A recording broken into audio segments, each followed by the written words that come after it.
The night was supposed to be peaceful. A few friends, a mountain campsite, a warm fire, and nothing more. But at 2:13 a.m., when I heard the zipper of my tent slowly opening from the outside, I knew something was wrong. I reached for my flashlight, and before I could turn it on, a familiar voice whispered through the darkness, "Just relax, no one will know." It was my best friend's sister, Claire. She was standing outside my tent, trembling, with tears in her eyes.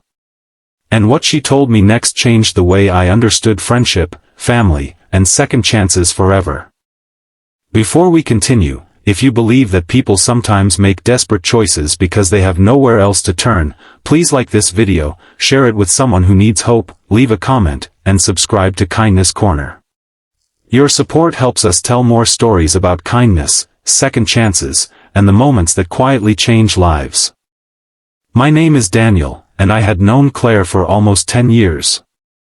She was my best friend Marcus's younger sister, and because of that, I had always treated her like family. We had grown up in the same neighborhood, attended the same holiday gatherings, and spent countless summers together. Claire had always been the quiet one. Marcus was loud, confident, and constantly joking, while Claire watched everything from the background with a gentle smile. Nobody noticed how much she carried inside because she had become very good at hiding it. That weekend, Marcus had organized a camping trip with a few close friends. We drove several hours into the mountains, far away from traffic, phones, and responsibilities. The forest was beautiful that evening.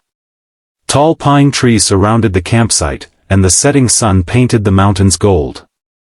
We cooked dinner over the fire, laughed about old memories, and told embarrassing stories from high school. Claire seemed happy, but I noticed something strange. She kept checking her phone, and every time the screen lit up, the smile disappeared from her face. I asked her if everything was okay. She smiled and said she was fine. I believed her because I wanted to believe her.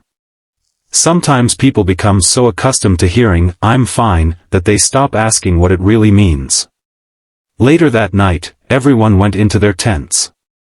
The fire slowly turned into glowing embers, and the forest became almost completely silent. I fell asleep quickly. Then, sometime after 2 in the morning, I heard footsteps outside. At first I thought it was an animal. Then came the zipper. I sat up, confused. Before I could say anything, Claire whispered my name. When I opened the tent slightly, I saw her standing there in the cold night air.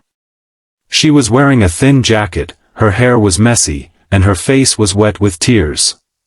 She whispered that she needed somewhere safe for a few minutes. I asked what happened, but she shook her head and told me not to ask yet. "Just relax," she said softly. "No one will know." Those words sounded suspicious, but her expression didn't. She wasn't smiling or flirting or trying to cause trouble. She looked terrified. I moved aside and told her she could sit near the entrance while I stayed on the other side. I wanted her to feel safe without creating a situation that could be misunderstood. I gave her my blanket and waited. For several minutes, she said nothing. Then she finally told me the truth. She had received a series of messages from someone she had once trusted. The person had been threatening her, demanding money, and warning her that if she told anyone, private information about her would be shared with everyone she knew. Claire had been terrified that Marcus would find out. She believed he would blame her for getting involved in the first place. She had spent weeks trying to handle everything alone. That night, one of the messages had been particularly frightening. The person knew where she was camping. Claire had panicked and walked through the darkness until she reached my tent because I was the only person she believed would listen without immediately judging her. I felt a wave of anger, but I knew anger wasn't what she needed. She needed someone to remain calm. I told her she had done the right thing by coming to someone. I also told her that we couldn't keep this completely secret. Not because I wanted to expose her, but because threats become more powerful when someone faces them alone. Claire started crying harder. She admitted that she was ashamed. She thought everyone would see her as weak. I told her that asking for help wasn't weakness. Sometimes the strongest thing a person can do is admit that they cannot carry something by themselves. We stayed there quietly until she finally agreed to wake Marcus. When Marcus came out of his tent, half asleep and confused, Claire immediately apologized. She expected anger. Instead, when he heard everything, his face changed completely. His little sister, the person he thought was simply stressed lately, had been suffering right in front of him. He hugged her. Not a dramatic movie hug. Not a perfect one. Just the kind where someone holds another person tightly because words aren't enough. Marcus cried too. The next morning, we drove back toward town and contacted the proper authorities. We saved the messages, reported the threats, and helped Claire secure her accounts. The process wasn't easy. There were phone calls, questions, uncomfortable conversations, and moments when Claire wanted to give up. But she didn't. And neither did Marcus. Over the following months, something beautiful happened. Claire stopped hiding. She started talking openly about what she had experienced. She learned that shame belongs to the person who threatens and manipulates others, not the person who survives it. Our friendship changed too. Marcus eventually thanked me for not treating his sister like a problem that needed fixing. He said the most important thing I had done was simply listen. Claire never again came to my tent in the middle of the night. She didn't need to. She had learned that she had a family willing to stand beside her. A year later, we returned to the same campground.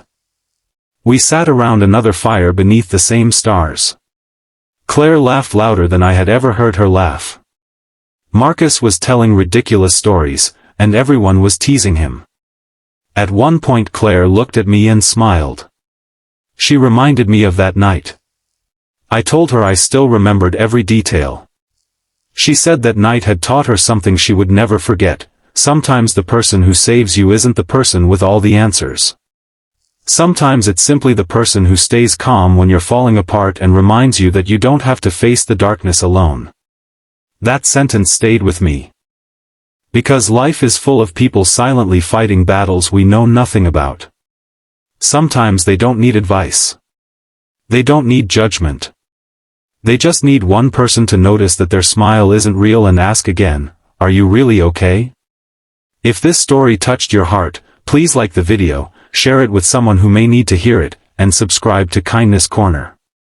You never know when a simple act of kindness might become the reason someone chooses hope instead of giving up. And before we end, I want you to leave a special comment. Nobody should face the darkness alone. Because sometimes a second chance doesn't begin with a miracle.